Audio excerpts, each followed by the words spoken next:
Live from Liverpool, The Dark Paranormal, Season 17.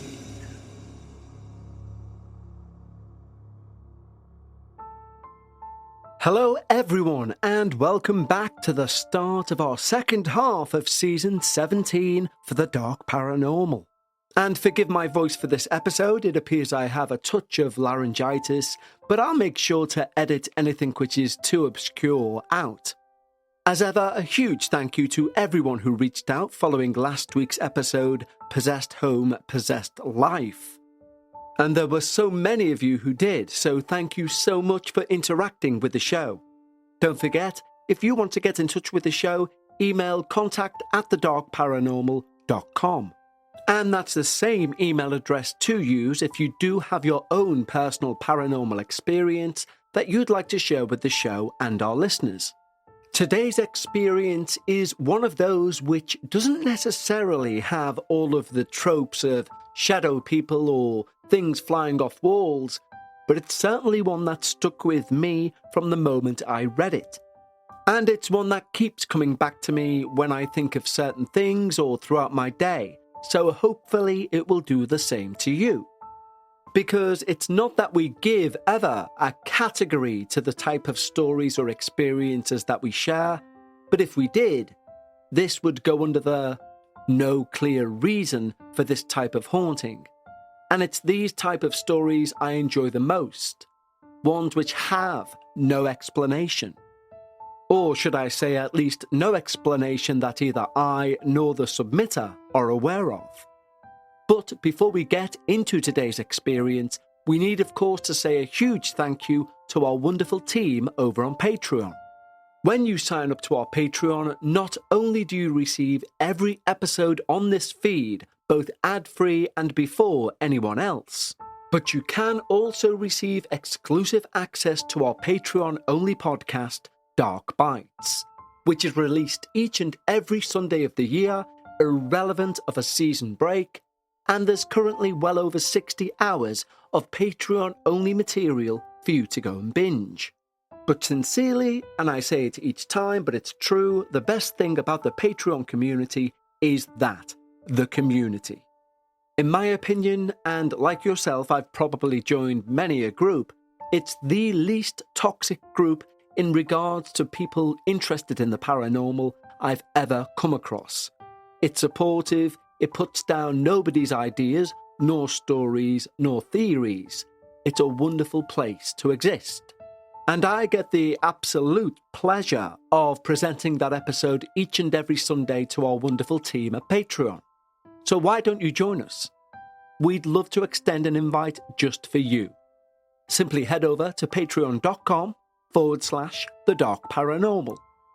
Just like the following wonderful new team members have: Ghosty Soup, Nathaniel Sanders, Trevor Lucio, Pollyanna Strange, Claudia Razzo, Melissa Potter, AR, Amanda Duval, Nico, Kathy, Alejandra Perez, Helena and Hugo, Amy Dunn, Louis Morris, Erin Hubbs, Kristen Estevan, Donna Foles, John Mallock, Claire Wilson, Andrew Russell, and Sue Wright. Thank you so much for supporting the show, guys. It genuinely means the world to me, and I hope you enjoy all the early ad-free releases and, of course, that back catalogue of Dark Bites episodes to binge during Halloween. And if usually just for yourself you just watch a spooky film on Halloween itself, why not treat yourself to signing up to Patreon and get access to 70 hours worth of ghost stories told by our listeners. But for once, well ahead of schedule, it's time. Lower those lights, make yourself comfortable, and of course, most importantly, leave your disbelief at the door, as we hear all about an attachment of pure evil. Hi, I've been a long-time listener, and I've finally worked up the courage to share my story. It's something that's literally haunted me for years. I've got my own theories about what it might be that we've encountered. Some of them I think I'll keep to myself. But maybe it's some kind of spirit. Maybe something tied to the house. But it's definitely something that seemed to not want us there, whilst at the same time seeming to need us. Sometimes I wonder if it was something even older. Something we somehow disturbed when we moved in. There were moments when it almost felt intelligent, like it knew how to frighten us in the most personal way. I also can't help but think that maybe it was never tied to the house at all, but to one of us, feeding from our fear, following us even long after we left the original house. I'm definitely staying anonymous, so names and places have all been changed. But what follows is my account of something which is still going on to this day, albeit, thankfully, at a much lesser level. It was supposed to be our first joyful home together. Not a final home, but the sort of home where you figure out each other's quirks, each other's idea of what a happy home is, what a safe space is, the things you like, the things you don't like. My boyfriend and I had no idea what we were getting ourselves into when we found that quaint little house on Evermore Street. It was cheap, which was a much-needed bonus, and by God, did it have character. You know, the kind of place that looks charming during the day, with its ivy-covered walls and creaky old porch, and at night, well, it would look like a romantic postcard, with its little amber outdoor lighting giving a homely glow to the entire place. It was meant to give us security, closeness, and it did give us something. Something that even as I type, I hope, is slowly being returned. The first week we were there passed uneventfully, mostly. We unpacked, we arranged the furniture, and we settled in. It wasn't until a few days later I began to notice a few things. The air always felt colder in the hallway, no matter how high we cranked the heat up. And there was a peculiar smell that lingered in the spare room. Like damp, but not damp. Almost earthy, like soil. My boyfriend brushed it off as the quirks of an old house. It's probably just drafts, he would say with a shrug. He then mentioned that his uncle's old place used to have a similar smell. A damp, earthy, like wet soil smell. They just never figured out where it came from. He said it did always give him an uneasy feeling, though. But they learned to just ignore it. It was almost like he was trying to convince himself, rather than me. Then came the nights.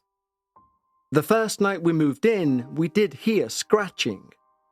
It was in the walls. Soft at first, like the claws of a mouse. And the walls were hollow. We're basically in nature, babe. Don't stress, my boyfriend would say. But it didn't take long for those noises to grow. They were more insistent. They were louder. Like it was trying to get our attention. Even my boyfriend's face would change at these sounds. But still, he'd smile and say, "So it's not mice, it's rats. No big difference." And so we would joke about rats in the attic and in the walls. But I knew it wasn't rats. One evening, morning, after a few days without any scratching sounds whatsoever, was my first heart-in-mouth scenario. It was 4:20 a.m. when I woke up. I know this because I glanced at the clock. And I woke up because of a sound. A steady scraping noise. Slow, deliberate. My boyfriend slept through all of it completely oblivious.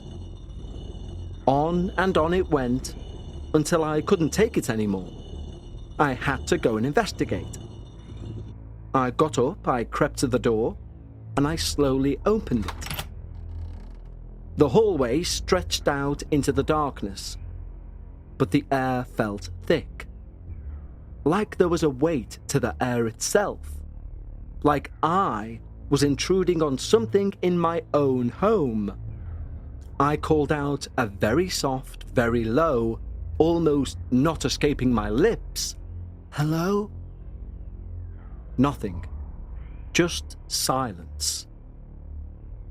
I stood there for what felt like forever, listening. But there was nothing. Nothing but a feeling. A feeling of being watched, which went from, "Am I being watched?" to, "I'm being watched." Suddenly, I had the strangest sensation of being rushed at from all sides. Like some invisible collective individual, and that's the only way I can describe it, was closing in on me. While I slowly walked backwards in a daze, trying subconsciously to put my feet in the exact same location they were when I was walking forward. To say I was in a state of shock would be an understatement. I closed the bedroom door quietly and I went back to bed, my heart pounding, and I didn't sleep a wink that night. The following morning, my boyfriend swore he didn't hear a thing, and I almost convinced myself it was just my imagination. So I walked into the spare room to grab some old blankets, ones that we kept in a closet in there. And that's when I noticed them. They were on the inside of the window frame in the spare room. Deep, jagged marks. Claw marks. Like something had tried to claw its way out. Well, I felt a chill run down my spine. I knew they were not there yesterday. I'd put the very same blankets in there that day. As my boyfriend was clearly not disturbed by anything going on, I tried to carry on as if everything was normal. But the house wouldn't let me. It was the little things. Doors that wouldn't stay shut, no matter how many times I'd close them. I remember one afternoon, I shut the door to the spare room 3 times in a row, only to turn around within an instant and find it open. The lights would flicker at odd moments, like if I'm brushing my teeth of a night. Suddenly, the bathroom light would start to dim, then brighten, almost like it was breathing. Once, the kitchen light went out completely, only to come back on when I left the room. And then there's the TV. That would turn itself on in the middle of the night, always to a station on static. I'd hear the faint hiss coming from the living room, and I'd walk in to find the screen filled with that eerie glowing fuzz. The remote untouched on the coffee table. My boyfriend said I was imagining things, that I was stressed from the move, but I knew better. There was something in that house. Something did not want us there. Then, maybe around 3 weeks in, something happened I will never forget. Something that still makes my heart race whenever I think about it. It was late, past midnight. I was alone in the living room, and my boyfriend had gone to bed early, tired from work. I was on the couch, half asleep, half awake, and I hear it. A soft, rhythmic creaking. At first, I thought it was the house settling, but then it grew louder, more distinct, and it was coming from above me, from the ceiling. I stared up, my breath caught in my throat. The creaking moved, slow and deliberate, across the ceiling, as if someone, or something was walking in the attic. My first instinct was to call out for my boyfriend, but something stopped me. A feeling deep in my gut told me to stay quiet, to listen. What were now evidently footsteps stopped directly above me. I held my breath.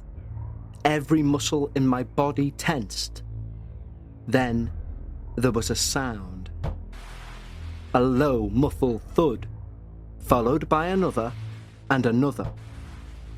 It was like something heavy was being dragged across the attic floor.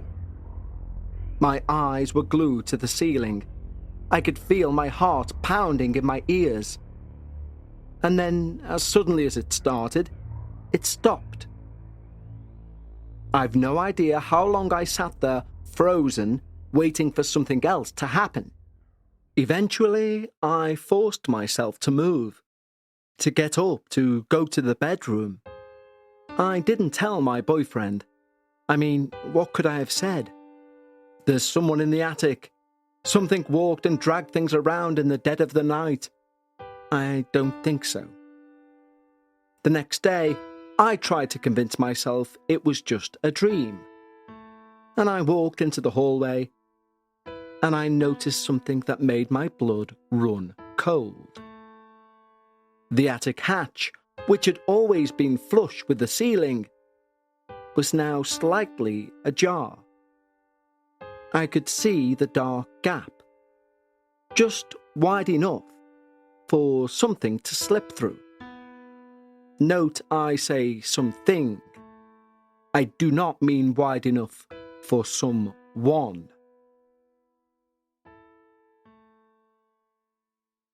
Today's episode is sponsored by Acorns. Acorns make it easy to start automatically saving and investing for you, for your kids, and your retirement. If you're anything like me, you would have believed you need a degree or you need some expert knowledge and a load of money before you invest, but it's just not true. You don't need a lot of money or expertise to invest with Acorns. In fact, you can get started with your spare change. Acorns recommends an expert-built portfolio that fits you and your money goals. They then automatically invest your money for you. And now Acorns is putting their money into your future. Open an Acorns Later IRA and get up to a 3% match on new contributions. And that's extra money for your retirement. Acorns has allowed me to look back at my past at times when I've thought, investment isn't for people like me. And although now I'm a huge fan of Acorns, I just wish they existed 25 years ago when I first started earning money. Because by having the wrong perception that investment isn't for people like me, I've not given my money the chance to grow. But that's something, even at this point in life, I'm going to make right. So why don't you head over to acorns.com/Dark Paranormal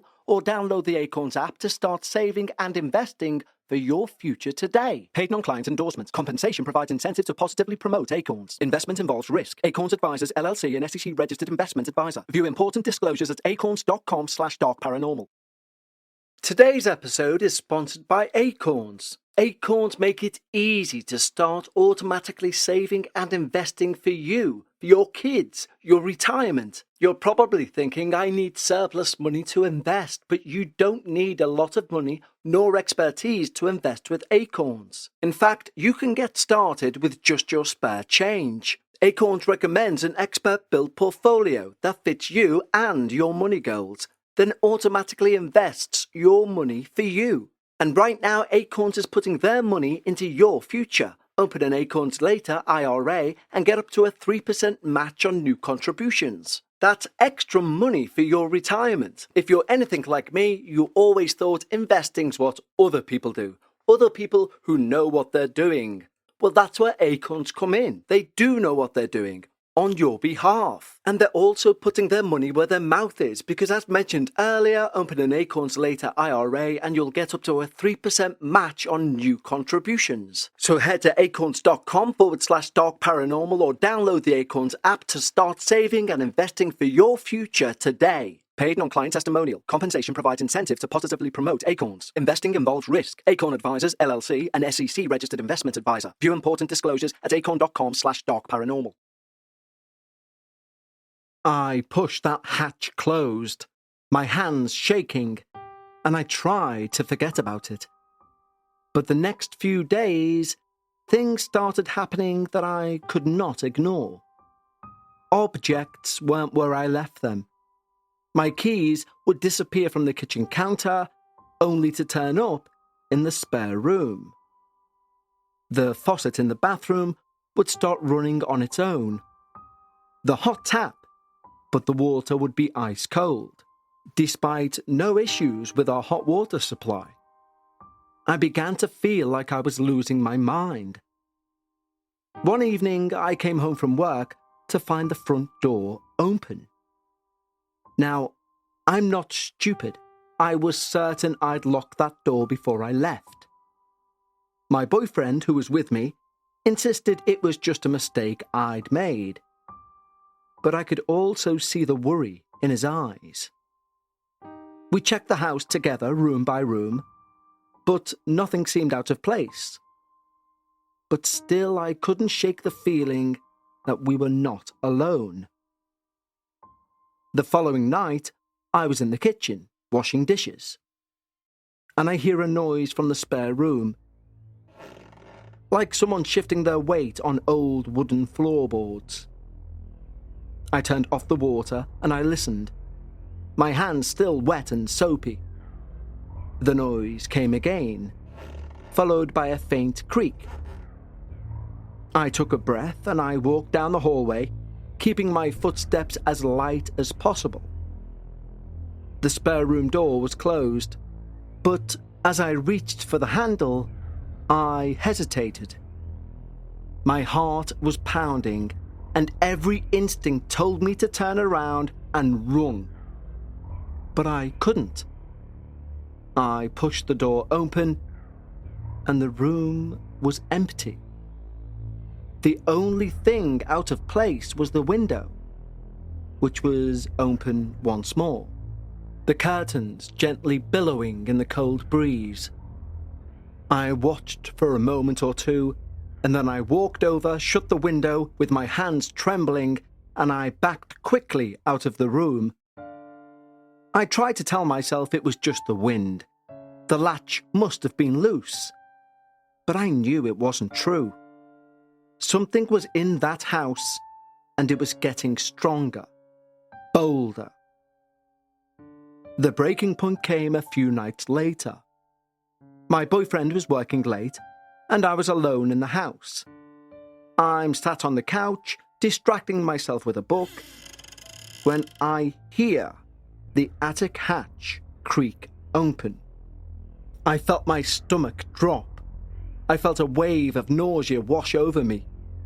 I didn't want to look, but I could not help it. I tilted my head back, and there it was, the hatch, hanging open. The total black darkness above it staring back at me. I grabbed my phone, I called my boyfriend, my hands shaking so badly I could barely hold it. He didn't pick up, and I had a surge of panic. I needed to get out of that house immediately. I grabbed my keys and I ran for the front door, but as I did so, I heard a noise behind me. A soft, almost curious tapping, like someone drumming their fingers out of boredom against a wall. Well, I didn't look back. I ran out of that house, slamming the door behind me, and I did not stop until I was in my car, the doors locked, my breath coming in ragged gasps.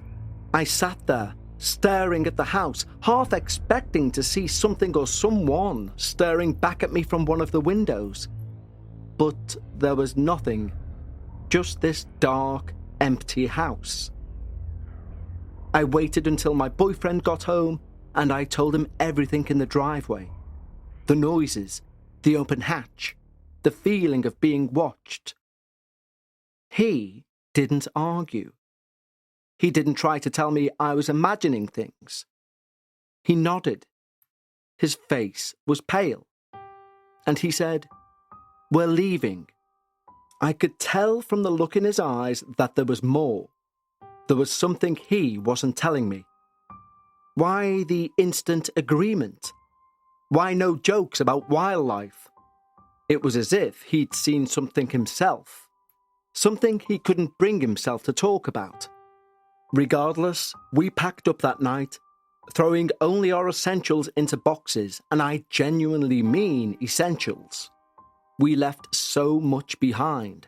Furniture, dishes, clothes. None of it seemed worth the risk of staying another night. We found a motel and stayed there for a few days whilst we figured out our next step. But we never went back to that house on Evermore Street. A few weeks later, I got a call from that landlord. He wanted to know why we'd left so suddenly, why we'd abandoned his house and our lease. Well, I tried to explain, as sanely as I could, but how do you tell someone their house is haunted? That there's something living in the walls, in the attic, something that watches and waits for you? Of course, he didn't believe me. He just wanted his money, which he was more than welcome to, on the proviso we didn't have to go there to give it to him. But at least, finally, we were out of there. We found a lovely new place, a small apartment in a different neighbourhood. Nothing special, but it was safe. And right now, that was all we cared about. We unpacked, settled in, and we started to forget about Evermore Street.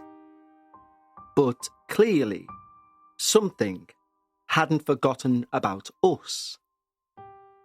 One night, a few weeks after we moved in, I woke up suddenly. I didn't know why at first, but then I heard it. Soft, creaking footsteps. My heart skipped a beat. I held my breath. The sound was faint, coming from the hallway. I decided to turn to wake my boyfriend, but he was already awake, his eyes wide in the dark. He'd heard it too. We both lay there, frozen, as the creaking and the footsteps grew louder and closer. They stopped right outside the bedroom door. I felt a chill run down my spine. I could barely breathe. The door was closed, but I could still see the shadow of something underneath it, a faint outline in the dim light from the hallway. I reached out, grabbing my boyfriend's hand, and we stayed like that, not daring to move until the shadow finally disappeared and the creaking faded away. That next morning, I could tell we both wanted to talk about it, but there was nothing to say.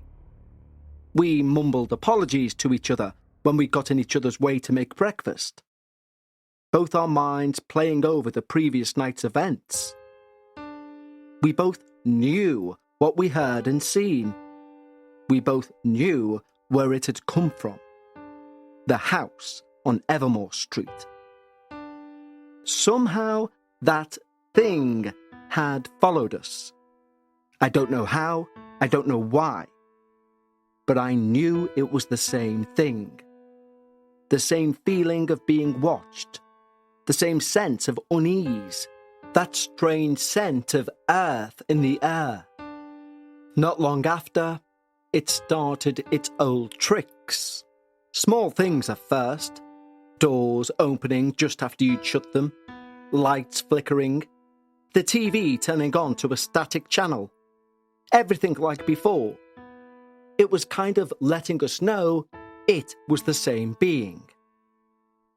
The feeling of being watched was back, stronger than ever, and I just could not shake the feeling that whatever that thing was in the house in Evermore Street had latched onto us, and it wasn't going to let us go. One night, I came home from work, and I found my boyfriend sitting on the couch, staring at the wall. He was pale. His eyes looked hollow. I asked him what's wrong. He just shook his head. He said he wouldn't talk about it. But I knew something had to have happened. That night, he did not sleep. he sat up in bed, fixing his eyes on the door, as if waiting for something.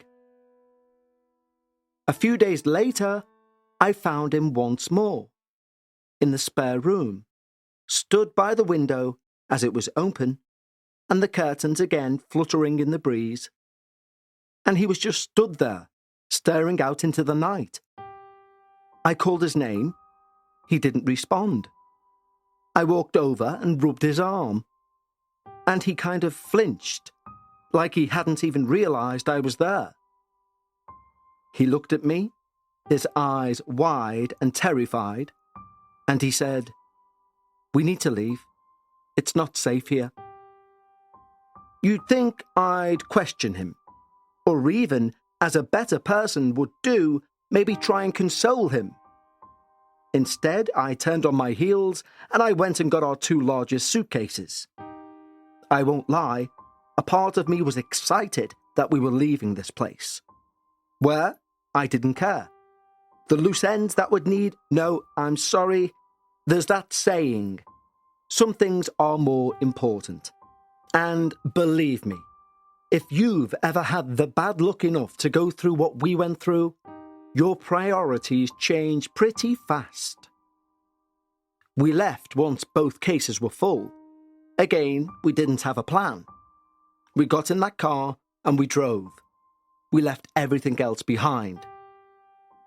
We had a full hour of silent driving. Only I, then seeing a particular sign, suggested we headed for his parents' house, which was basically this way and about 100 miles. Well, I got on wonderfully with his mother. She's like my own mother. And although I don't think she's believed everything that I've told her, she was empathetic and she listened. Both her and her husband are very rational people, and my boyfriend was raised to be exactly the same. So, apart from obviously needing a location to head to, I think part of me wanted them to see what this thing had done to their rational son, to see what they would make of it all. And I wasn't disappointed. My boyfriend, surprisingly, opened up more and more, even telling them the things I knew he was keeping from me. Apparently, in the actual Evermore house, he'd been pushed to the ground 3 consecutive times. As in, he'd get to his feet and be pushed. He'd get to his feet and be pushed. He'd get to his feet and be pushed. As for the place we just fled, it had pinned him to the wall by his neck and raised him so he could barely take his body weight on his tiptoes, before being dropped like a sack of flour. I could almost see the skepticism leave his parents' bodies, replaced with both a healthy fear of the things they don't know and a massive concern for their son. I've still no idea what that thing is that's followed us from Evermore Street, and I don't think I ever will. All I do know is that, for whatever reason, it wanted something from us, and it wasn't going to stop until it got it. At least, that's what I genuinely first thought. But it's been a few years now, and we've moved several times, and this thing has followed us every time. But our time in each place has been longer and longer. The feeling of being watched has never completely gone away, but it's grown weaker and weaker with each move. It's like whatever it is has either started to lose interest or power, or maybe both. And I hope it stays that way. This house, the one I'm writing this very email in, has been our longest stay so far. And I hope now we can finally stop running. I still occasionally think about the Evermore house, though. I wonder if anyone else lives there now. I wonder if it's fine for them, as it's been with us. Or if it's not lost either interest nor power, but chose to return to Evermore Street due to who lives there now. I wonder if the new residents have felt cold air, the unease, the sense of being watched, and that they're not alone. I sincerely hope not. I wouldn't wish what we've had to go through on anyone. Thank you for reading my story. Just writing it down has been so therapeutic. Even if slightly jarring to see just what we've been through in an almost list fashion. I'd love to hear your thoughts, or if any listeners have experienced something similar. All the best, a terrified listener. Well, Anonymous, firstly, thank you so much for your submission. Secondly, I'll keep this brief because my throat has gone numerous times. It's took me much longer to record this than I expected. But additionally, this has been a phenomenal experience. Ever since reading it, I've thought this was great, and I'll tell you why. It's very cerebral. We don't have smashed plates thrown against walls. We don't have an exorcism. And I'm not putting those stories down. Some of the most believable and terrifying things for me have been those very things. Of course, your boyfriend was pinned against a wall and raised off his feet, and you could argue, well, that's that sort of thing, Kev. But you didn't see that. Everything that you saw or you experienced is much more cerebral. It's the kind of primal fear we all have when you, for example, walk upstairs after turning all the lights off downstairs. And that's the sort of fear that I really find interesting. That natural terror. And this experience is filled with it, and I truly, truly enjoyed every single part of it. Reading it was a struggle, I'll give you that, but I've genuinely enjoyed this experience more than most I've done, I'll be perfectly honest. Because we don't even address things like this earthly smell. What is this smell of damp/soil? There are so many questions that don't even reach your top 5 questions about this episode that should be answered. So thank you, Anonymous. It's one hell of an experience. Now I'm going to let you guys go before my throat goes, and I'd like to thank each and every one of you for choosing to spend your time with me here on your show, The Dark Paranormal. And until next time, remember, when you're discussing the paranormal, always try and leave some of your disbelief at the door. And I'll see you all back here next week for episode 7. And believe me, it's a great one of The Dark Paranormal.